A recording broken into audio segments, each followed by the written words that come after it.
Hey, it's Dr. Jamie, and red light therapy has become the latest trend in biooptimization and in the beauty space. And you can find red light laser therapy offered at dermatology clinics, promising to reverse the signs of aging in the skin, treat acne, promote scar healing.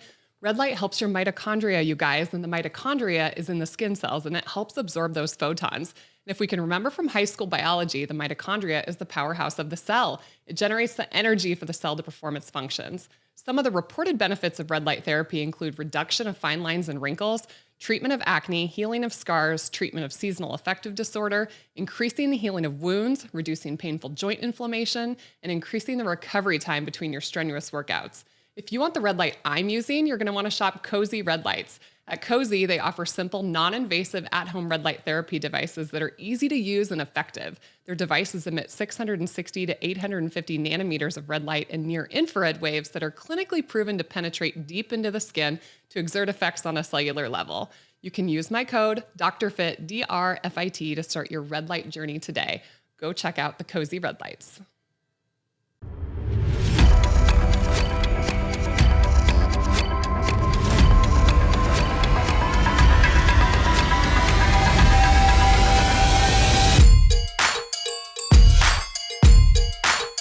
Welcome to the Fit and Fabulous podcast with Dr. Jamie Semen.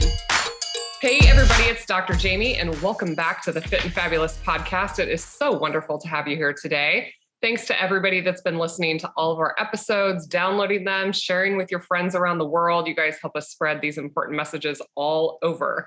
Well, I am super excited to be having today's guest on the podcast. We've been trying to connect for a little while and recently got to get together at the Metabolic Health Summit out in Santa Barbara, California. Dr. Aseem Malhotra, you guys, he's an NHS trained consultant cardiologist. Say that 10 times fast. He's a world-renowned expert in the prevention, diagnosis, and management of heart disease. He's a founding member of Action on Sugar. He was the lead campaigner in highlighting the harm against the excess sugar consumption in the United Kingdom, particularly its role in type 2 diabetes and obesity. Back in 2015, he helped co-coordinate Choosing Wisely, a campaign by the Academy of the Medical Royal Colleges and a lead author in a British medical journal to highlight the risks of overuse of medical treatments. In the same year, he became the youngest member to be appointed to the board of trustees in the UK health think tank. He's a frequent expert commentator in print, broadcast media. He's written scores of articles for a number of publications. He's an international guest editor of the Journal of Evidence-Based Healthcare. Aseem has appeared in the Health Service Journal's list of top 50 BME pioneers, and he's won lots of awards for his work to raise awareness on diet-related illness in both the UK and internationally. He is truly a pioneer in lifestyle medicine, and he's written a couple books, but today we're going to talk about his most recent work. In 2021, he wrote this book right here called A Statin-Free Life, and I couldn't wait to get my hands on it and take a look at it because this is one of the most common topics that I get asked about as a gynecologist, and I am not a consultant cardiologist. I am a gynecologist. So I'm super excited, Dr. Malhotra, that you're here and that you can share all your knowledge with our listeners. Thank you for being here. Thank you for having me, Jamie. I'm really excited too. Okay, so tell people just a little bit about, your pathway. How did you get into, all of this really kind of activism life? Yeah, so I qualified in 2001, Edinburgh Medical School. And so I've been a qualified doctor now for well over 20 years. Almost all of that time has been working within the National Health Service. So, over that period of time, I've managed tens of thousands of patients because we have a very high volume, certainly in the NHS, and we have the lowest doctor per patient ratio in Europe. So it's quite intense working in the NHS.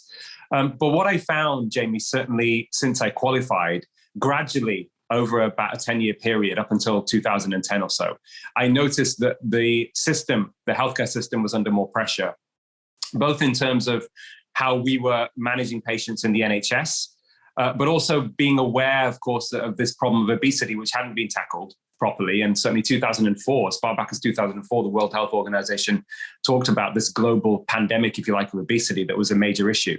So I then, in an effort to try and understand what was happening, I decided that I was going to go into a deep dive to understand and become more aware, certainly, of what was driving the obesity epidemic. And of course, for my primary purpose was to reduce strain on the NHS. But again, most importantly, as doctors, our primary duty and responsibility is to our patients.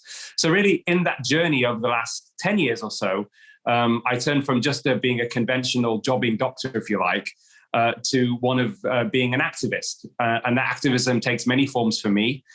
Primarily, it's through my writing, the power of the pen, if you like, to disseminate information and knowledge, which ultimately for doctors is to reduce human suffering. The ultimate purpose of knowledge is to reduce human suffering. So keeping that in mind, I then became more aware of many barriers that are essentially inhibiting doctors and patients to get clean information when it comes to medical science. And that's kind of the basis of my activism, is to really correct those harms. Because as you know, Jamie, we have this huge worsening crisis of chronic disease. Certainly in the UK, life expectancy has stalled since 2010. Healthy life expectancy is getting worse. The gap between the rich and the poor in terms of healthy lifespan is now almost 20 years difference in terms of healthy lifespan. So it's pretty extraordinary. And the roots of the problem, ultimately, if you go more distally, and that will relate to our main discussion today, is unfortunately, pharmaceutical companies, food companies have got too much power and too much control over the information that doctors use to make clinical decisions, and certainly what the public also are aware of when it comes to, for example, cholesterol or fat or whatever else. And what's happened is those private vested interests essentially are making money because of their power, if you like, and they're there to produce profits for their shareholders. They're making money from misleading people. And if I was to be a bit more provocative, I gave a talk in the European Parliament in 2018. I was invited to give a lecture there. And the title of my talk was Big Food and Big Pharma Killing for Profit. So it's a really bad situation, but it needs people to speak out. It needs more truth to power, if you like, people speaking truth to power. And I'm just part of that, that team, that movement. Wow. Yeah. And I don't think it's unique to the UK. I mean, I think that I echo a lot of, what we see here in the United States, and patients don't know any better. And many of my colleagues don't know any better, when it comes to lifestyle and things that really could be far more helpful in this fight. Okay. So let's talk about, people don't die of obesity. We have a lot of obese people, but they don't really die necessarily. That's not what's listed on their birth certificate, right? They die of heart disease. They die of cancer. They die of, neurologic problems as a result of the obesity. So let's talk about heart disease, which has been completely blamed on cholesterol. It just seems these days that we're so myopic. We just drive down the LDL cholesterol. And I get patients in my clinic almost daily that ask about, cholesterol and statins. So I want to dive into some of these topics in your book.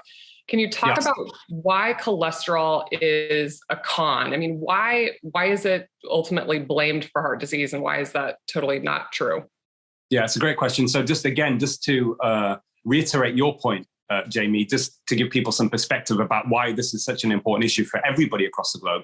So 71% of all deaths globally are put down to cardiovascular disease, heart attack and stroke, and cancer. And when you look into what is driving that, most of what's driving that, there are four main areas really, which are linked to lifestyle and environment. But ultimately, influence, it's about diet, it's about inactivity, it's about it's alcohol, smoking, still stress and sleep. Those are the kind of the main areas to focus on if we're thinking about how do we really reduce this burden of cardiovascular disease and cancer. Now, as a cardiologist, what's happened over several decades, our primary focus in cardiology, and certainly has been very effective in getting awareness on this, has been to lower cholesterol for the main purpose of curbing heart disease. And that science, if you like, or those studies that suggested that there was a link between cholesterol and heart disease started really in the 1940s, 1948, the Framingham study, which looked at a population in Framingham, Massachusetts of about 5,000 people. And over several decades, they were followed up to try and look at many different risk factors, not just cholesterol. But one of the ones that emerged certainly was cholesterol. And when you look at that data very specifically now, what was determined from Framingham was that people with certainly very, very high levels of cholesterol, so we're talking about I think, it would be over 300 milligrams per deciliter when you're, in American terms, certainly over 10 millimoles per liter. In UK units, what we use, there was a very strong association with heart disease. And at the other extreme, people with genetically very low levels of cholesterol, which, by the way, people need to understand, most of your cholesterol, total cholesterol, LDL, most of it is determined genetically. So you can influence things by diet, but most of it's genetic. So people at the lower end of the spectrum from Framingham also didn't develop heart disease. So it was presumed that there was a linear relationship. But the key point from Framingham, which a lot of people have missed, is that 95% of those people in that study who developed, there was no difference between who developed heart disease and who did when it came to their total cholesterol. And then further analysis from that, Jamie, which, moving forward, determined actually when it comes to LDL, which everybody has, many people have demonized as being the bad guy when it comes to cholesterol profile, LDL, so-called bad cholesterol. The LDL actually on its own was not useful to determine cardiovascular risk or heart attack risk unless it was at least above, 7.8 millimoles, which I think is probably, we're talking at least 250 plus in your units. So, that tells us that there's a problem, there's an issue, because everybody now is fearful of cholesterol. So where do we go? Well, let me just, before I tell you the next point, I think what's really important to understand is that the founder of the evidence-based medicine movement, Professor David Sackett, one of the pioneers of that framework, that teaching and practicing medicine framework, said that half of what you learn in medical school will turn out to be either dead wrong or outdated within 5 years of your graduation. The trouble is nobody can tell you which half, so you have to learn on your own. So when you move forward and look at the totality of evidence now around cholesterol, around statins, what's very clear is that cholesterol really is not, certainly, absolutely, first of all, not the most significant risk factor associated with risk of when it comes to heart disease. And once you correct for other things in your cholesterol profile, triglycerides and HDL, you can almost exclude it completely, certainly LDL cholesterol, as being a significant risk factor for heart disease. So that's really part of my journey that I discovered that actually this is very, very flawed science. And at the same time, Jamie, what's happened is because we've had this obsession of lowering cholesterol and coming back to the two big industries that have been driving that fear, food industry, low fat, low cholesterol foods, whatever, lower foods proven to lower cholesterol, and the pharmaceutical industry. So drugs, the most lucrative drug in the history of medicine, and one of the most lucrative is statin drugs, which we'll talk about, which is thought to have generated about $1 trillion in revenue up until 2020. So this is, there's huge, powerful vested interests that profit from misleading information or incomplete information or half-truths. And what our job is as doctors is really to give people the complete information, because we can't improve patient outcomes if we're not using the totality of evidence when it comes to their health. So that's really where we are now. And what we should be focusing on, which, Jamie, you've been a tremendous advocate of this, the real primary risk factor or cluster of risk factors when it comes to heart disease is related to metabolic health, and very specifically insulin resistance. The majority of people, or the single most important risk factor related to people being admitted with heart attacks now, is insulin resistance. So that should be the focus. The reason that hasn't got as much attention, one of the reasons, is because there is no industry, really single industry, that will profit from correcting insulin resistance, because, as you know, correcting insulin resistance, which you can do very rapidly or certainly improve it, comes from relatively simple lifestyle changes. So that's really what we need to change when it comes to public health policy on heart disease. Is we need to be focusing primarily on combating insulin resistance. Yeah, and in the last part of today's episode, we're going to highlight the impacts that statins can have on insulin resistance, metabolic health, or mitochondria, risk of dementia. So it's like, are we trading one, poison for another? These are Absolutely. things that are really important that we have to talk about. Okay, so is there really evidence for lowering cholesterol when it comes to heart disease? Great question. So I was involved in a systematic review to answer this specific question in relation to drugs for lowering cholesterol. So this is statins and other cholesterol-lowering drugs, and looking at the totality of the evidence from randomized control trials, okay, in both high risk and low risk groups, to see, was there a linear relationship specifically with lowering LDL and reduction in cardiovascular events, so heart attacks, strokes, etc. And what we found, and we published this in the BMJ Evidence-Based Medicine Journal, Evidence-Based Medicine Journal. What we found is there was no clear linear relationship. So we have been told, there's been a mantra in whether it's from lipidologists, cholesterol experts, so-called cholesterol experts, or cardiologists, that there is a linear relationship. So for every 1 millimole lowering of LDL, there's a 20% risk reduction. But actually, when you look at all the evidence, that isn't true. So to answer your question, Jamie, to put it in scientific terms, I think that hypothesis is flawed. To put it in more simple, straight-talking terms, I don't think there's any. I think it's nonsense, complete nonsense. So, and that's actually, looking at drugs which have a very, very big impact on lowering LDL. That once you get that out of the way, well, we know also separately from dietary trials that's never been proven to have any effects. So, whether or not you agree or believe that LDL has a role to play in heart disease, certainly in terms of its risk, and the higher the LDL is, lowering it doesn't in itself have any impact consistently at all in lowering risk of heart disease, heart attacks, and strokes. Is there harm in driving the LDL too low? I mean, I've seen patients on statins with an LDL of 52. Yeah, great question. So before I answer that specifically about driving it low, I was also involved a few years ago in a systematic review with a number of international scientists, and this was a paper published in BMJ Open, so people can access this. What was interesting from Framingham is that association I talked about, heart disease not really happening if you have a genetically low cholesterol, and it being very, very much more prevalent when it was essentially genetically very high. So this is a condition called familial hyperlipidemia, affects about 1 in 250 people. What was interesting is that from Framingham, once you cross the age of 50, there seemed to be an increased risk of all-cause mortality as your cholesterol was lowered. Mm-hmm. So in that population, and they couldn't really explain it. So what we set to do is say, okay, let's look at the older populations who are also more vulnerable to heart attacks, over 60, and to see what was the association with LDL cholesterol and heart disease. And what we found is that there was no association whatsoever with LDL cholesterol and heart disease. So it didn't matter what your LDL was, high or low. There was no association if you're over 60. But very interestingly, there was a statistically significant inverse association with all-cause mortality. In other words, the higher your LDL, if you're over 60, statistically, you were less likely to die.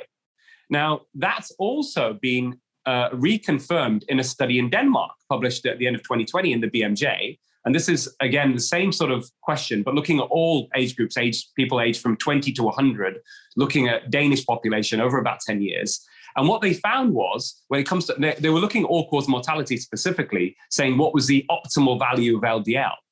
And what's extraordinary, Jamie, is the optimal value for LDL, if for all people, for longevity, and I'll explain the potential mechanism in a minute why this is the case, was actually, the range was between 130 and 150 milligrams per deciliter. So 140 was the bliss point, or 3.6 millimoles in UK units, so what we use, which is, it was actually higher than what you would get marked up for, whatever, or you'd be a red flag on your blood test results across the world for LDL.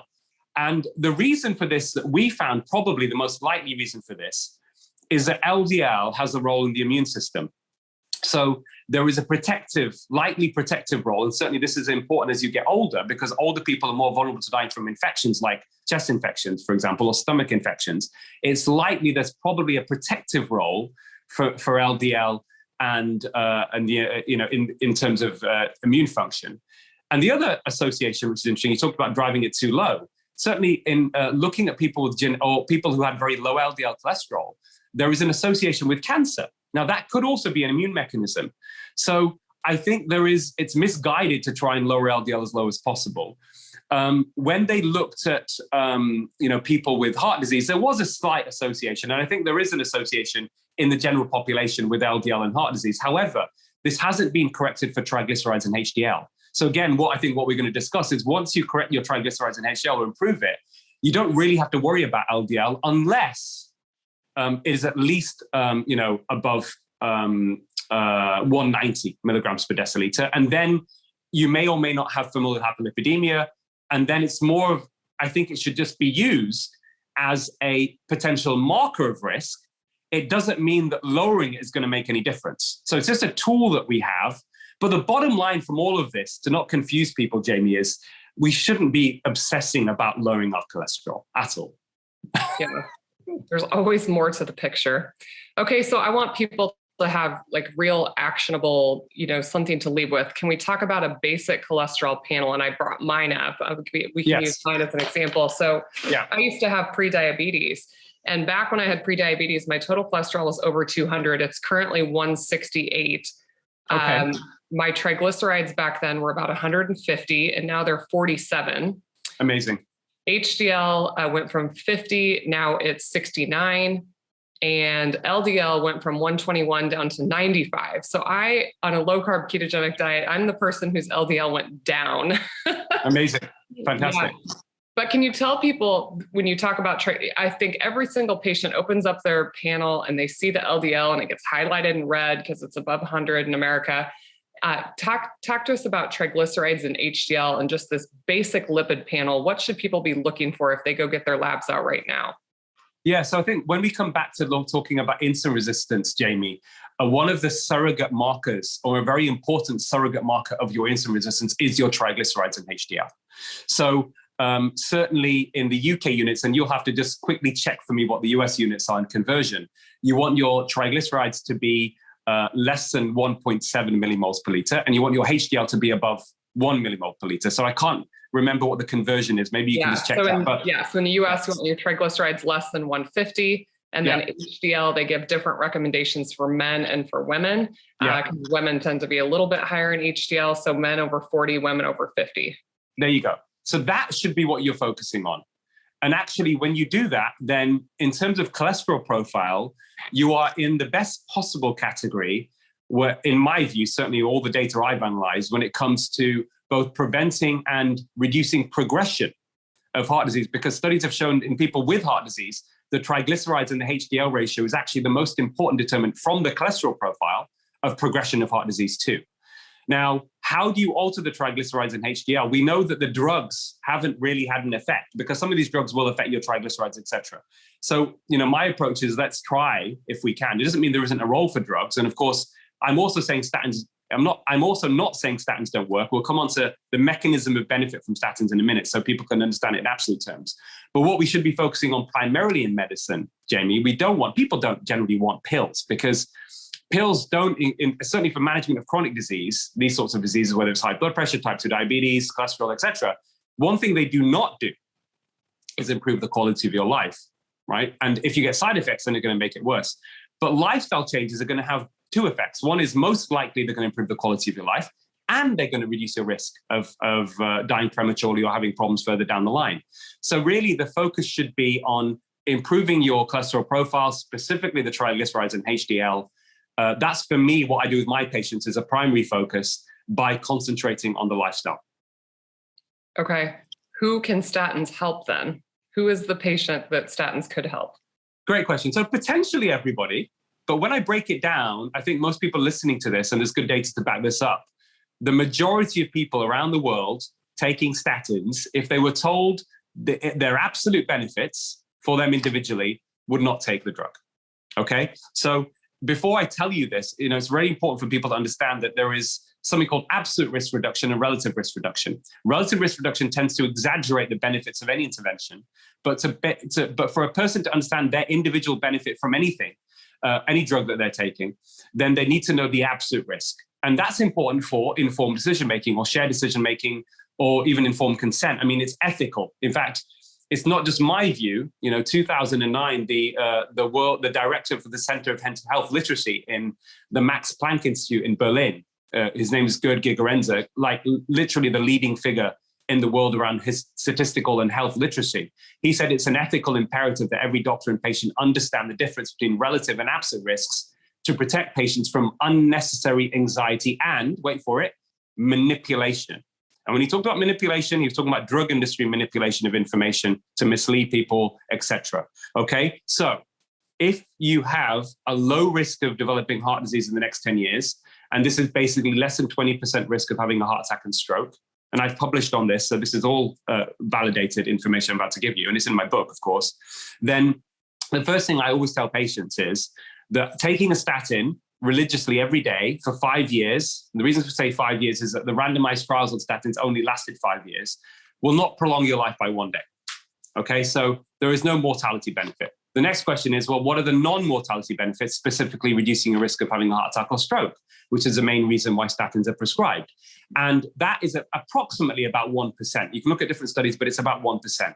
So what I will say, and this is before we talk about side effects, I say to patients who are low risk, I say, listen, this is the best. And by the way, Jamie, this is data from industry-sponsored trials, so likely still best case scenario, because in those trials that this information comes from, either people were excluded who got side effects before this trial began in what we call a pre-randomization run-in phase, or they were already pre-selected knowing that they were less likely to get side effects, because there's a lot of data. Drug industry knew the types of people that were more likely to get side effects. And again, I cover that in my book. And it's actually quite extensive. When you look at the increased risk of side effects is essentially half of the population when you look at it. Doesn't mean they're going to get side effects, but they're more likely to get side effects. So that data, that information, I always tell my patients with those uncertainties, I say, listen, best case scenario, industry-sponsored studies, take it with a little bit, a pinch of salt. But if this is absolutely true, gospel truth, 1% chance. Now, if you are very high risk of heart attack or stroke, specifically you've already had a heart attack or stroke, or you've been diagnosed with severe coronary artery disease, okay, you have angina, for example, or you've had a stent, then that benefit improves. So for those individuals, what I tell my patients is there is a mortality benefit from the randomized trials. It's about 1 in 83. So that, again, the conversation with the patient, this is what I do all the time. I say to my patient, if you take this drug religiously every day for the next 5 years, there's a 1 in 83 chance it will save your life or delay your death, and a 1 in 39 chance it will prevent you from having a non-fatal heart attack or stroke. So that's really crucial. And that, if people want to look up this information, there's a great website. It's an independent website run by scientists, medical doctors and academics with no ties to industry. And it's called thennt.com. One word, THENNT, numbers needed to treat.com. And they've actually looked at, synthesized evidence on many different interventions in medicine. It's a really amazing site. And all of their publications on their site are actually peer-reviewed and usually published in one of the American journals. I think it's the American Journal for Family Physicians or something along those lines. So this is legit stuff and people can read that. And that's for patient-important outcomes, what's important to the patient. Amazing. Okay, so if LDL is not the major driver of heart disease, let's talk about reasons why people get cardiovascular disease. And when we tipped this off in the beginning, we have this obesity problem, we have a lifestyle problem. So what's really causing heart disease in the UK and in the US? Well, just one other caveat to mention, Jamie, because people might be saying, hold on a minute, if Dr. Malhotra is saying lowering LDL cholesterol doesn't make a difference, how are statins working? So there is a mechanism of benefit from the statins, likely, nothing to do with lowering LDL, although that's their primary purpose, that's how they've been marketed. They have a slight anti-inflammatory and anti-clotting effect. So I think that's probably the mechanism of benefit from statins. But the problem with statins is, if they didn't have any side effects, I would be like, great, put it in the water supply. But the side effects are quite extensive, not life-threatening, but quality of life limiting. And the most common one, and probably, various studies suggest that maybe 20%, 40% of people at some stage in their life will experience this, is muscle fatigue and muscle ache. So that's just want to mention that. So yes, coming back to your question about what is causing heart disease. I published an editorial in the British Journal of Sports Medicine with Rita Redberg and Pascal Meyer, who were both cardiologists and editors of medical journals. And we were trying to shift the paradigm in the understanding of what the root of heart disease. And the twins evils, if you like, or two sides of the same coin, are insulin resistance and chronic inflammation. So when you look at insulin resistance and chronic inflammation, we also have good data to tell us what drives that. So to answer your question more specifically, Jamie, I think diet, certainly in global figures now, poor diet is responsible for more disease and death than physical inactivity, smoking, and alcohol combined. That doesn't mean the other things aren't important, but that's the scale of the problem we're dealing with. So the primary focus for me always is dietary change, first and foremost, to combat insulin resistance and chronic inflammation. And what drives insulin resistance from a diet perspective are usually ultra-processed foods and high glycemic index carbohydrates. So they're kind of the two big culprits, if you like. Now, 60% of the American diet in terms of calories is coming from ultra-processed foods and low-quality carbs, probably a little bit more than that. So this is a big issue. So those are the foods you really want to cut down, foods that are really going to have a massive impact on spiking your glucose and insulin. And then what I tend to recommend personally is that when you look at, there's a paucity, a small number of studies showing interventions that have shown hard outcome benefit, reducing heart attacks and strokes, for example, from dietary randomized control trials. And there are only two big ones. One was the PREDIMED trial, and the other one was the Leon Heart study. Leon Heart study looked at people with heart disease, and PREDIMED was people at high risk of heart attack or stroke. And I'm not going to bore you with all of the specific details, but the bottom line was, they were both Mediterranean diets. Now, just to help people understand what a Mediterranean diet is, this is really taking the traditional Mediterranean diet. So the reason this became very interesting and popular, or certainly in nutrition science, is that when all these countries like the US and UK were having huge problems with heart attacks and strokes, which peaked in the 1960s and 1970s, the Mediterranean countries, despite the fact that they were regular smokers there, had much lower incidence of heart disease. And it was thought that it was part of the Mediterranean diet. So specific components really that have been studied as well, looking at this, which I write about, are probably the anti-inflammatory properties of things like extra virgin olive oil, good quality extra virgin olive oil, nuts and seeds, omega-3 fats, whole fruit and vegetables. And that's what I really tell my patients, that should be the base of your diet.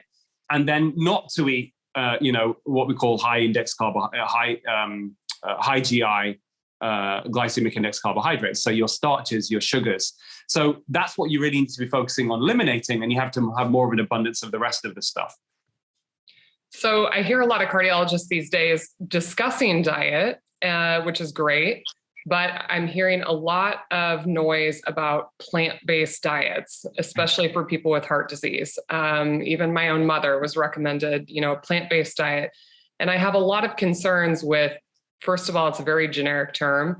I think that it is used as a political divisive term that will try to drive people away from eating red meat and nutrient-dense animal foods. And I personally think it's going to drive patients to eating more carbohydrates. And I think it's throwing kerosene on the fire, in my personal opinion. Yeah. But, you kind of said Mediterranean diet, which is great. We see great published literature with Mediterranean diet for infertility, for all sorts of things, right? But it's like, is it the removal of the processed foods and focusing on more omega-3s? What is it? What are your thoughts about the vilification of red meat, animal meat, saturated fat? Because the Mediterranean diet doesn't have a lot of red meat in it. No, so I 100,000,000% agree with you, Jamie, and what you said about pouring kerosene on the fire with this sort of generic plant-based diet, because plant-based diet could be an ultra-processed food plant-based diet. It can be a real food plant-based diet. We need to be focusing on the latter first and foremost. And plant-based also has different meanings for different people. So plant-based could be you're completely vegan. There's no animal products whatsoever. Or it could still be that the base of your diet involves plants, but you're still having red meat and you're having eggs and all that kind of stuff. So, let's just make sure we've got that clear, because I think there's different interpretations of it. I think you can have a healthy plant-based diet, but it's much harder because of exactly what you've alluded to already, because, ultimately plant-based diet is going to be predominantly carbohydrates. So are you having very high fiber carbohydrates, low sugar fruits, and lots of non-starchy vegetables? No big issue there. But what I agree with you on, I think there is a big problem about people not getting enough essential amino acids, enough protein. So this is a massive problem, especially as you get older, because you need more protein as you get older to prevent sarcopenia, which is essentially, muscle breakdown, muscle mass breakdown as you get older. And of course, protein is very important for the immune system. It's important for maintaining strength as you get older as well. So we need to be getting enough protein in. And again, that's a problem I see with my vegetarian patients as well. Even my poor mother, who died prematurely at the age of 68, she struggled to get enough protein from her vegetarian diet. You can do it, but it's harder. So is there a problem with saturated fat? Is there a problem from a heart disease perspective with red meat? Absolutely not. So, that myth has been debunked. I was actually involved in, probably debunking that myth. Am I saying that red meat is good for the heart, is beneficial? Am I saying that eating lots of, eggs or dairy is good for the heart? No, I'm not saying that, but it's not bad either. It's neutral. However, they're very nutrient-dense foods. So I will tell my patients, of course, this is very much and can be very much part of a healthy diet. But the most important thing is get the other things right, and then it's not an issue. So if you're cutting out the low-quality carbs, if you are avoiding ultra-processed food, then, red meat and eggs and dairy, no problem whatsoever. In fact, can be very, very good for your overall health. So let's swing to the other end of the extreme. What do you think about carnivore diet? I mean, what do you think about people that just exclude plants, altogether and just focusing on these nutrient-dense animal foods? Yeah, great question. So, I think one of the important approaches in medicine is to give patients the right treatment at the right time with the right information that's useful for their preferences and values. Now, I do also have some patients that have tried all sorts of diets for health reasons, some of it for weight reasons, and some of them suddenly get huge benefit from going carnivore. And what I would say to them, if that is what works for you, for your health needs, then great. And if you can sustain it, great. What I can't say, and that I would be misleading people, is that we don't really have any evidence to say that it's beneficial when it comes to heart disease, etc. Okay. And there is better quality evidence that we have available right now that does suggest that the other components, the anti-inflammatory components of foods, etc., have a role to play, certainly in the gut microbiome and also probably in heart disease. So it isn't my first recommendation, but I also, I don't think there's any major harm for certain people that they feel that they're better from it when it comes to whether it's, managing their autoimmune conditions, or whether it's the way that they found that they were able to get rid of, get to a healthy level of body fat. So that's really my thinking and my approach to carnivore, Jamie. But it's not something I would personally promote, but I'm open to it if it works for patients. If it works for them, then that's fine. Yeah, I think a reason it works for some people is because it takes processed foods out. It takes and it prioritizes protein. It's like I call it like the ketogenic diet for dummies, because it's like you can eat a really ultra processed ketogenic diet. And so, yes. Yeah. So, but there's, I have some great colleagues that are working on doing studies, publishing studies. Actually just had a colleague here in my own town that is very interested in doing some microbiome research on that particular diet. Yeah, I'll be fascinated to see that, because that's one of the, if it doesn't have an adverse effect on the microbiome, or it's positive, then that's, it just adds to that area of research. So I think the carnivore space probably will evolve, and let's see what happens. Yeah, it will evolve in an uphill battle against the food industry, I think, and our government. Okay, so when people come in with these lipid panels and they've got a high LDL and they're questioning statin use, they'll typically, maybe they don't ask, but I may suggest a coronary artery calcium scan. What role do these scans play in determining one's risk for an event? Well, first of all, I think they're extremely useful. So the calcium score in itself usurps all of the risk factors for telling you about your cardiovascular risk in the next 10 years. And, but, it should be used again in the right patient, who may benefit from having the test. One of the things I teach my medical students, something I was taught, is don't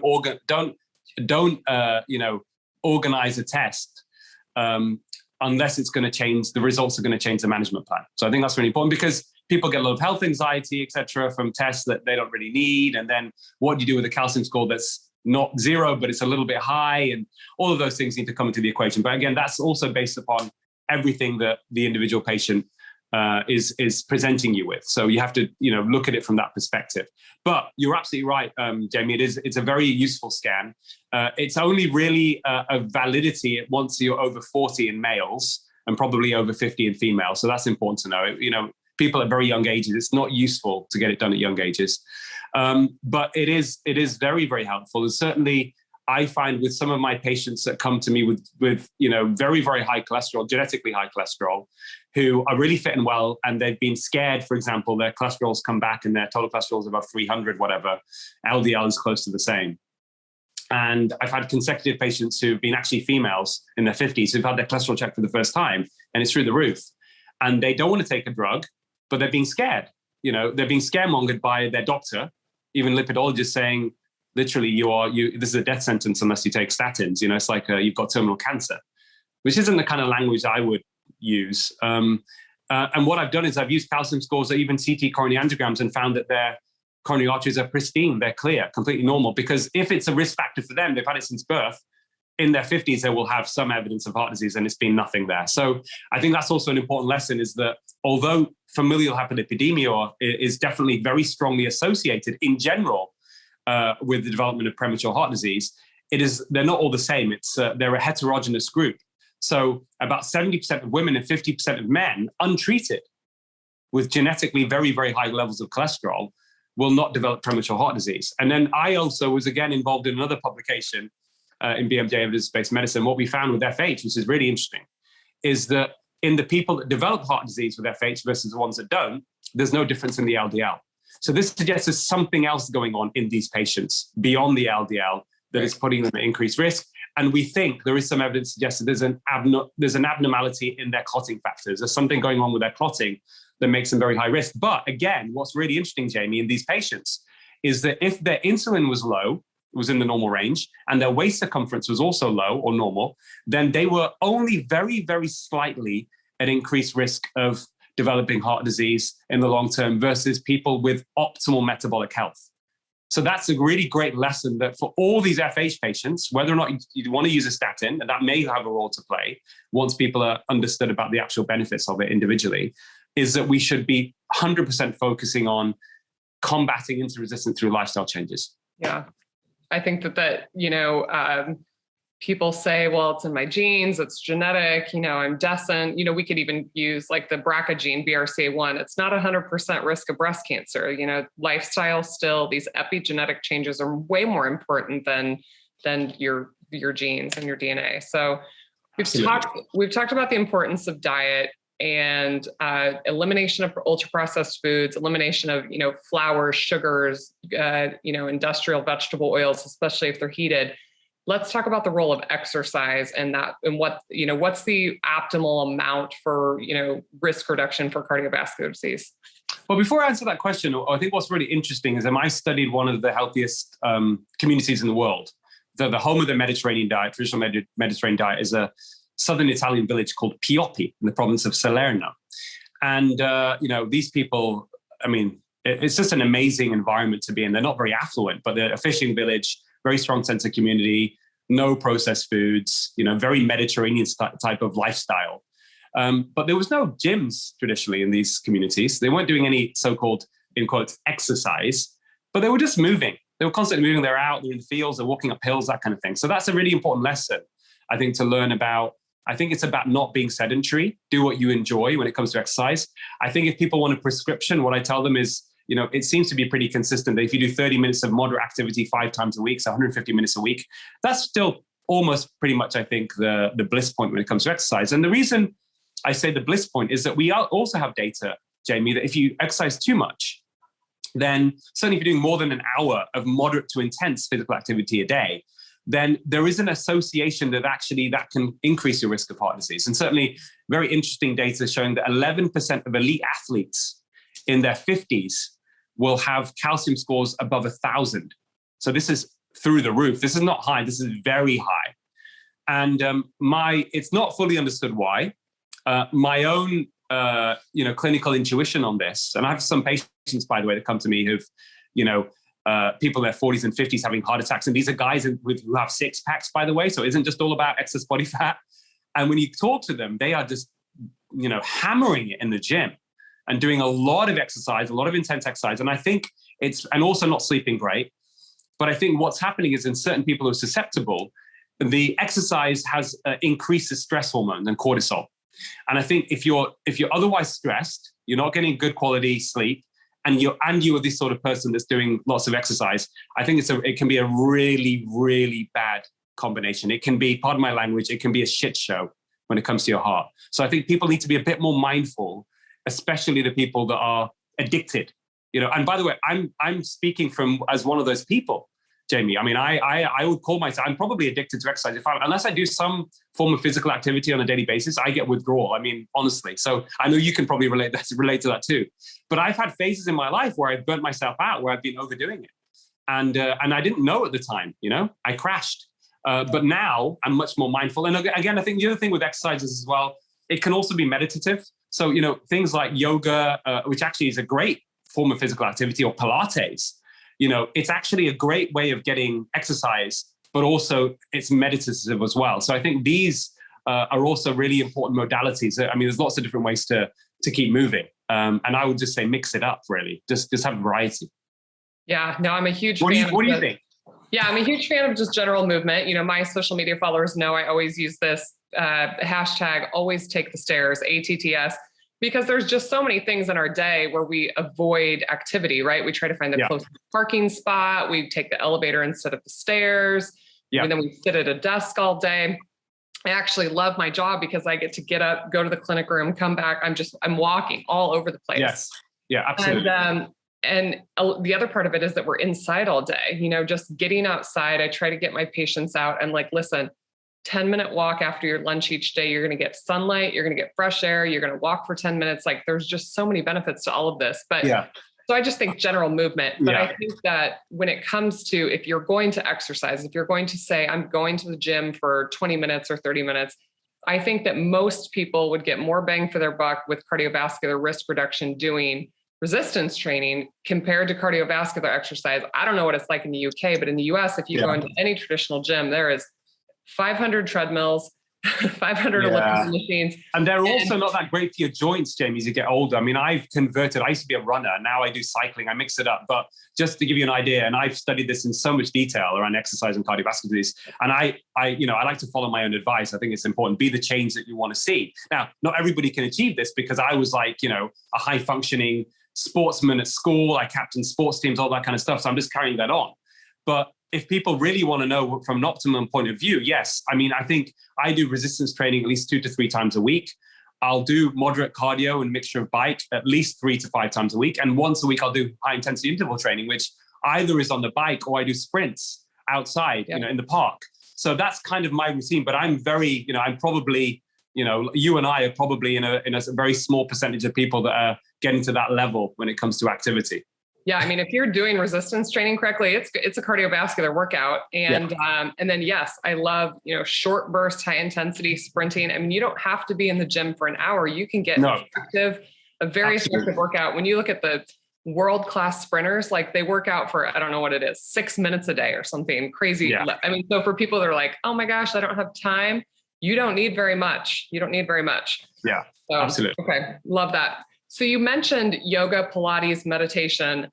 I think people don't understand the role that stress, psychological stress, physical stress, we mentioned physical stress, over exercising. But just, we live in a society today where mental health is such a huge problem. Yeah. That was one of the huge themes at MHS this year was metabolic psychiatry. But can we just talk about stress and its role in cardiovascular disease? Can you make that connection for people?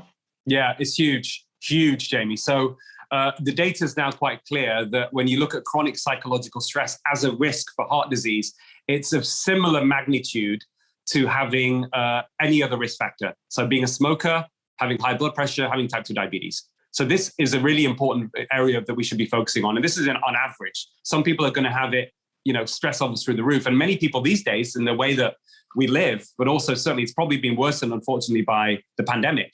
The stress levels are through the roof. And they're not acting on it. They're not doing anything to act on that stress level. And there are different mechanisms. So there was a publication in The Lancet recently where they used MRIs and they used looking at amygdala activity in the brain and looked at certain markers in the blood linked to inflammation, and they were increased, certainly in people who had high levels of stress. So there's an inflammatory component. There is probably a clotting issue as well. We know that chronic psychological stress increases fibrin, which is involved in the clotting cascade. So there's a number of mechanisms that stress can cause heart disease, and it's very plausible. And then you've got other data as well. We know that, for example, people, if you look at people with severe mental illness, and one of the things I spoke about at the Metabolic Health Summit in Santa Barbara, people with severe mental illness, so schizophrenia, bipolar disorder, their average life expectancy is at least 15 to 20 years less than average. And the predominant cause of death is not suicide, it's cardiovascular disease. Now, of course, a lot of it is going to be unhealthy lifestyles, poor diet, smoking, but there's probably a huge component from chronic severe psychological stress throughout their lifetime. So let's not ignore it. And I think certainly when it comes to my patients who come to me with heart attacks and they have a heart disease and they want a plan and how can they change their lifestyle, I very much put that at the forefront of their intervention. Interestingly, on that note, Jamie, the only data we have on certainly reasonable quality data, okay, this is still evolving in terms of large numbers of people, on heart disease reversal, I'm talking about the narrowing of the blood vessels reversing, comes from a study in India, the Mount Abu heart trial, done by a very respected, reputed interventional cardiologist over there. And what he did is he took patients who didn't want a heart stent, didn't want to have a bypass operation, quite moderate to severe heart disease, and he put them on a healthy lifestyle plan. And in this particular case, it was a very, very high fiber vegetarian diet in India. So they're getting more than 50 grams of fiber a day. It was walking 2-minute brisk walks, two 30-minute brisk walks a day. And it was something called Raj Yoga meditation, which wasn't just about meditation, which I'll come on to, but it was also about counseling people to reconnect with their family, with their friends. Are they, connecting, in a way that's healthy for them? Because we know that when you look at happiness, and also this is linked to stress, the single most important determinant of happiness from research, psychological research, is meaningful relationships. So that's because if you're in part of the community, if you've got good relationships, it actually it makes you more resilient to stress. You feel protected. I mean, this is from evolutionary, the evolutionary theories behind this, which are just, fascinating to read about. So it was about reconnecting with the community as well as doing 40 minutes of meditation a day.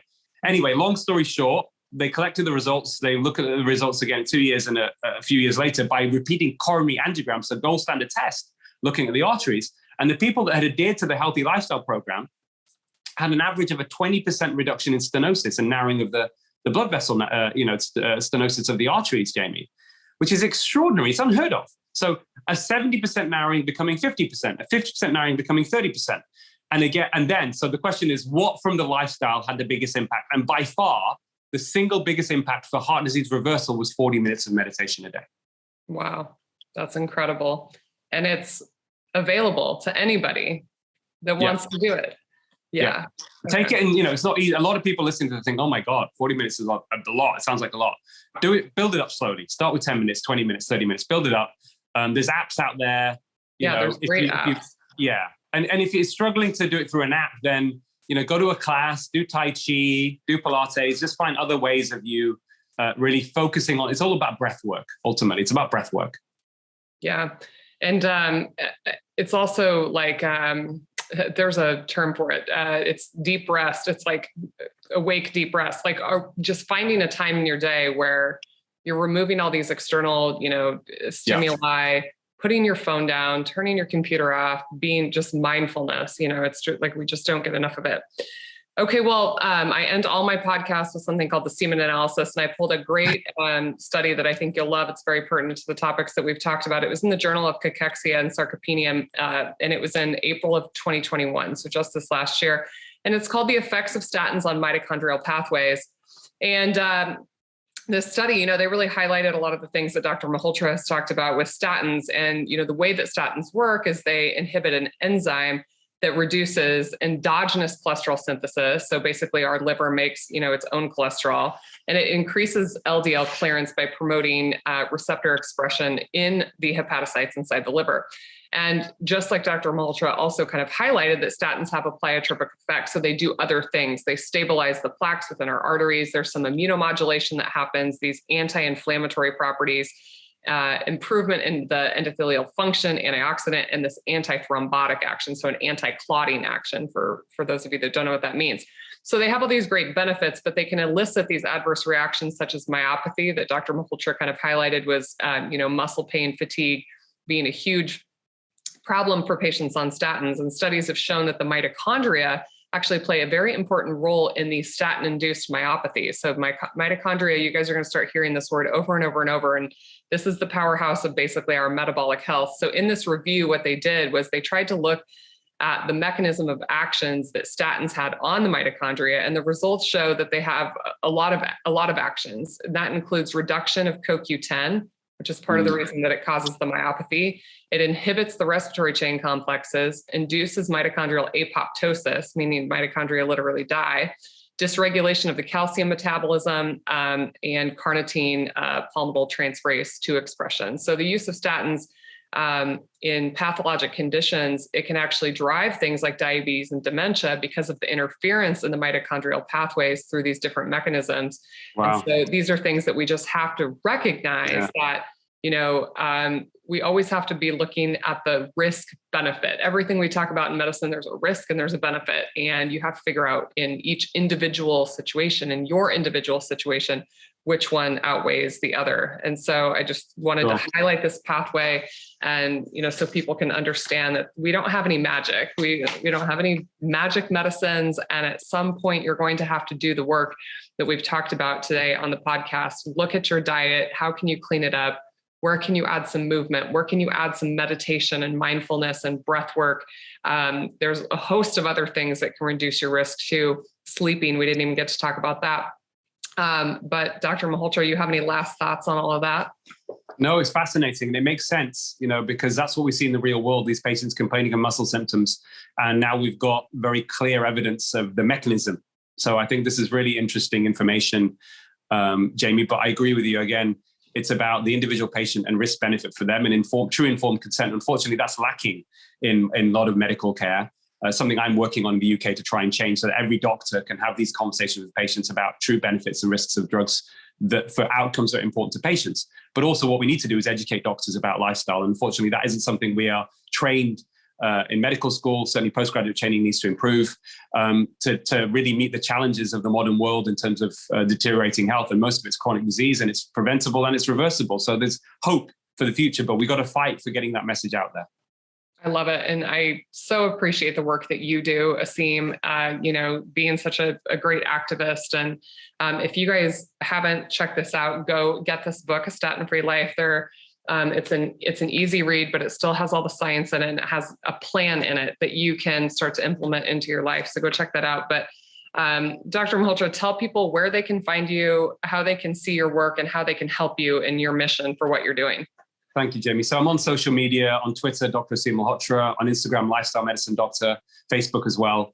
But what the work that I do, if you like, doesn't unfortunately pay me, but that's fine. That's part and parcel of being an activist. So I started a Patreon account, and through that, people get access to regular blogs. I'm going to be doing a monthly Zoom with Q&A on different topics for people. So if people, if they want to support me, they can just go and look at that site, and there are different tiers. And even if it's just, essentially buying me a coffee once a month and contributing that way through the Patreon, that would be great. So yeah, Patreon.com/Dr. Aseem.